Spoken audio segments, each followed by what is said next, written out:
Hello दोस्तों, नमस्कार। स्वागत है आपका जी के स्टडी की क्लास में। यहाँ पर हम लोग डिस्कस करते हैं जनरल नॉलेज के कुछ महत्वपूर्ण प्रश्न जो कि आपके सभी कॉम्पिटिटिव एग्ज़ाम के लिए उपयोगी होंगे और साथ में चाहे वो किसी भी प्रकार का एग्ज़ाम हो, जैसे यूपी पीएससी हो, रेलवे हो, आरआरबी एनटीपीसी हो, इन सभी एग्ज़ामों के लिए वो आपके बराबर उपयोगी होंगे। यहाँ पर हम कुछ और भी डिस्कस करते हैं, जैसे महत्वपूर्ण क्वेश्चन जो कि आरआरबी एनटीपीसी के एग्ज़ाम अभी इस समय चल रहा है, तो उसमें कुछ पूछे गए और उनसे रिलेटेड तथ्य जो कि आपके एग्ज़ाम के लिए बहुत ही महत्वपूर्ण होंगे। चलिए देखते हैं पहला क्वेश्चन।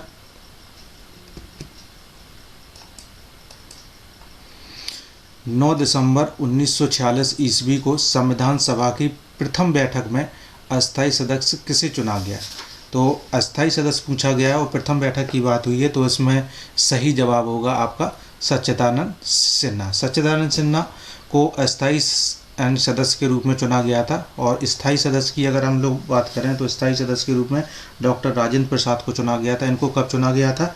इनको चुना गया था 11 दिसंबर 1946 को, मतलब कह सकते हैं 2 दिन बाद इनको कुछ चुना गया था।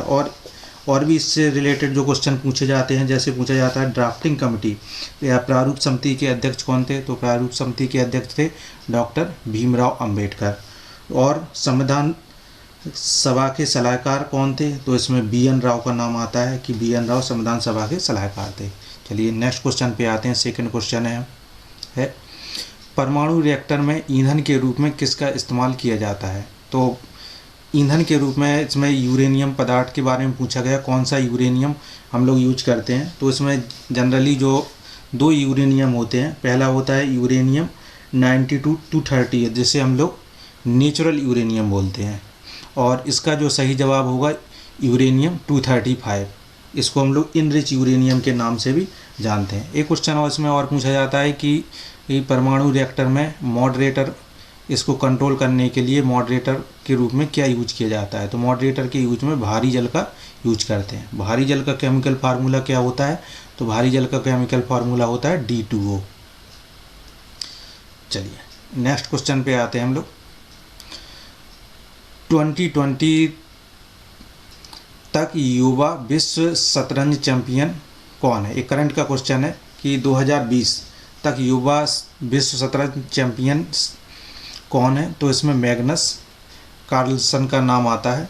और इसमें एक क्वेश्चन पूछा जाता है माइंड मास्टर बुक के राइटर कौन है? तो माइंड मास्टर बुक के राइटर विश्वनाथ आनंद है। और winning lesson from the champions life, इस बुक के लेखक भी विश्वनाथ आनंद है। चलिए नेक्स्ट क्वेश्चन पे जाते हैं हम लोग। पॉलिश चावल खाने से कौन सा रोग होता है? तो इसका सही जवाब है बेरी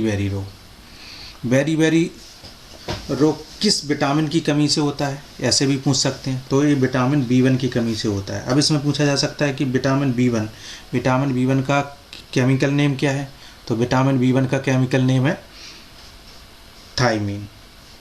और विटामिन B2 का भी नाम पूछा जाता है, क्योंकि विटामिन B ग्रुप के जितने भी विटामिन हैं उनके अक्सर नाम पूछे जाते हैं। तो विटामिन B2 का केमिकल नेम क्या है? राइबोफ्लेविन। विटामिन B3 की हम लोग बात करें तो विटामिन B3 का क्या है? नियासिन। इससे पूछा जाता है विटामिन B3 की कमी से कौन सा रोग होता है? तो इससे प्लेग्रा होता है। विटामिन B5 का केमिकल नेम क्या है? Pantothenic acid. विटामिन B6 का केमिकल नेम क्या है? पायरोडॉक्सिन। इसकी कमी से एनीमिया होता है।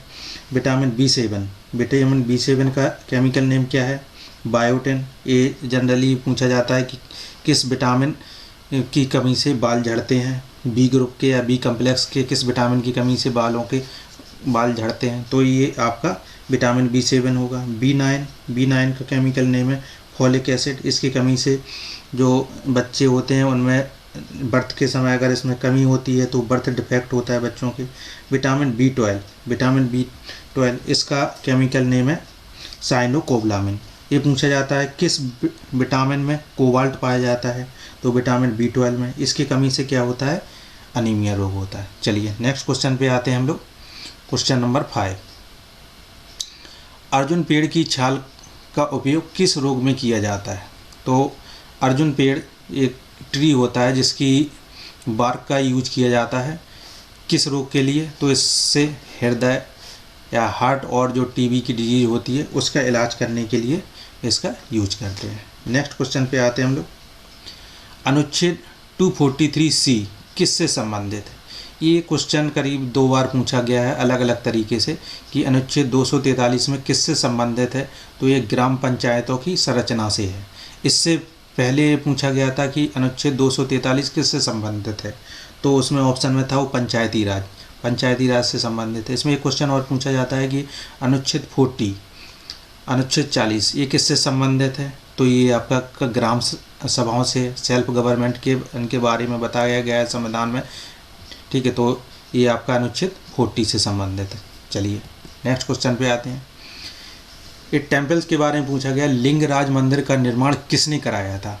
तो बहुत ही फेमस क्वेश्चन है, कई बार पूछा गया है अलग अलग एग्जामों में। तो लिंगराज मंदिर का निर्माण गंग वंश ने कराया था या गंग डायनेस्टी ने। ये कहाँ पर है? ये आपका भुवनेश्वर उड़ीसा में है।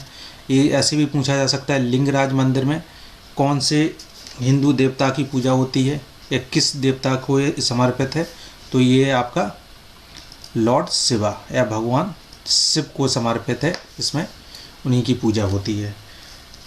नेक्स्ट क्वेश्चन पे चलते हैं। भारत छोड़ो आंदोलन कब शुरू हुआ था? तो भारत छोड़ो आंदोलन 9 अगस्त 1942 को स्टार्ट हुआ था। और इससे रिलेटेड और भी कुछ क्वेश्चन बनते हैं इनके, जिसको हम लोग इनके देख लेते हैं। भारत छोड़ो आंदोलन, इसमें 2-3 चीज़ें और पूछी जाती हैं कि आपका जलियांवाला इंसिडेंट कब हुआ था?